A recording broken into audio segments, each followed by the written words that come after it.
Have you ever noticed how some people can't handle peace? The moment things start going right, they pick a fight, question your loyalty, or sabotage the progress they've been praying for. It's as if calm makes them nervous. Stability feels like a setup. They need something to go wrong, or they don't know who they are anymore. This isn't coincidence, it's psychology. When someone grows up surrounded by conflict, inconsistency, or tension, their nervous system learns that chaos equals normal. The brain begins to associate drama with safety. So when life gets calm, the body doesn't relax, it panics. That quiet feels unnatural, suspicious, even dangerous. They start creating conflict, not because they want pain, but because peace feels unsafe. It's not logical, it's instinctive. The subconscious mind whispers, something's wrong, it's too quiet, something bad must be coming. So they trigger the storm before it arrives. It's their way of regaining control. Psychologists call this self-sabotage as emotional regulation. The person isn't trying to destroy their happiness. They're trying to manage their anxiety. Peace activates buried fear, fear of betrayal, loss, rejection. When life feels too good, the mind searches for flaws, like it's bracing for impact. They'd rather ruin something on their own terms than risk being blindsided by fate. That's the paradox of the wounded psyche. It's addicted to what it understands, even if it hurts. If you've lived your life in survival mode, peace feels like withdrawal. You crave chaos, not for excitement, but for familiarity. Because chaos doesn't surprise you, it comforts you, it makes sense. So what looks like immaturity or drama is often unprocessed trauma.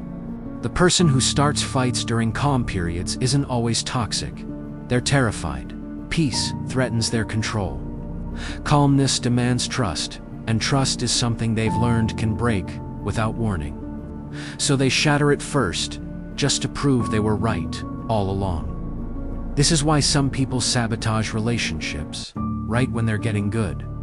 They'll say something cruel, disappear, or test your patience. Not because they stopped caring, but because your consistency triggers their fear of abandonment. They start thinking, if I ruin this now, it'll hurt less than if they leave me later. It's twisted logic, but it's survival logic. And for some, chaos becomes the drug that keeps them feeling alive. They mistake emotional intensity for connection. Arguments feel passionate. Drama feels meaningful. When things are calm, they feel numb, and numbness is scarier than pain. Okay? So they manufacture crisis to feel something again. But every storm comes with a price. Over time, they lose the very peace they claim to want. They push away the people who bring stability. They destroy opportunities that require patience. They convince themselves life is unfair, when in truth, they keep burning the bridges that lead out of their own fire. This cycle repeats until they finally ask the hardest question of all. Why do I feel uncomfortable when nothing's wrong? That's the moment healing begins.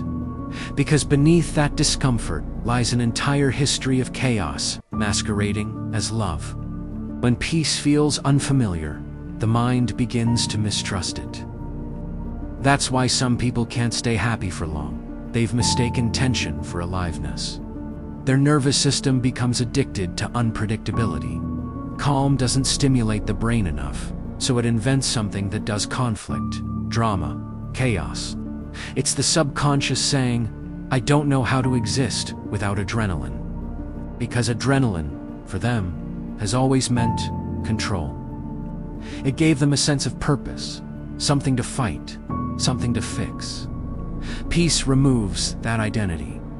And for a person defined by survival, peace feels like erasure. When things go well for too long, they start to feel unseen by life.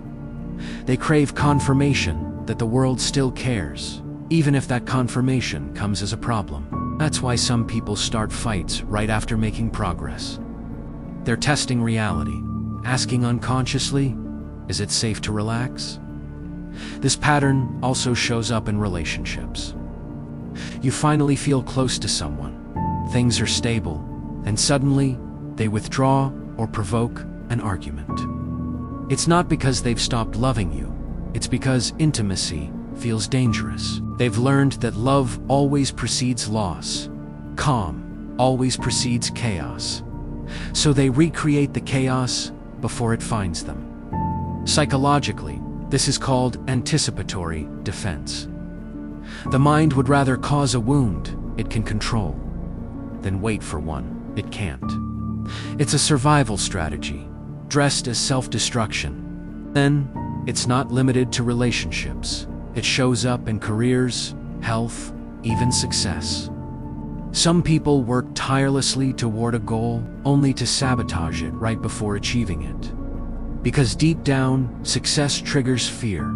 Fear of expectation, exposure, change. The truth is, many people don't fear failure. They fear stability. Failure is familiar. It confirms their belief that life is unpredictable, that happiness doesn't last. Stability challenges that belief, and the mind resists it violently. Healing this pattern requires unlearning the language of chaos. It means teaching the body that calm isn't danger, that stillness isn't punishment, that you don't need a crisis to prove you exist. But this unlearning takes time. The body has to detox from adrenaline before it can feel peace as safety. It begins with awareness. The next time you catch yourself overthinking when everything's fine, pause and ask, what am I afraid of losing right now? Because peace doesn't trigger fear unless your mind has learned to expect loss. You might notice that calm makes you restless, that you pick at problems that aren't there. It's that you misinterpret kindness as manipulation, quiet as distance, or stability as stagnation. These aren't personality flaws, they're trauma reflexes. Your body is trying to keep you safe using old programming. But here's the truth. Safety isn't found in chaos. It's found in learning to trust stillness. It's in the moment you stop needing the world to shake just to feel grounded. It's when you stop waiting for the next problem and start.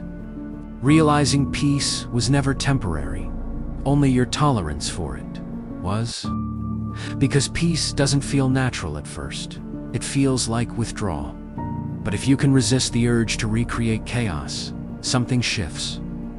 The longer you stay in calm, the more your body begins to believe it's allowed to rest.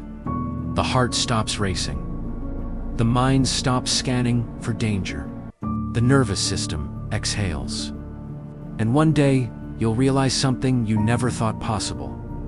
Peace no longer feels suspicious. It feels like home. That's when you know the cycle is broken. When you can experience stability without anxiety. When good days don't need bad ones to feel real. When quiet doesn't mean punishment. When you finally stop expecting pain every time life gets beautiful. Because the truth is, not everyone sabotages peace because they're broken. Some just never learned that calm can be safe. They were taught to expect pain, so they mistook healing for danger. But the moment you stop chasing the rush of instability, you begin to experience something most people never reach: peace without fear. And that's the kind of peace that no chaos can take away.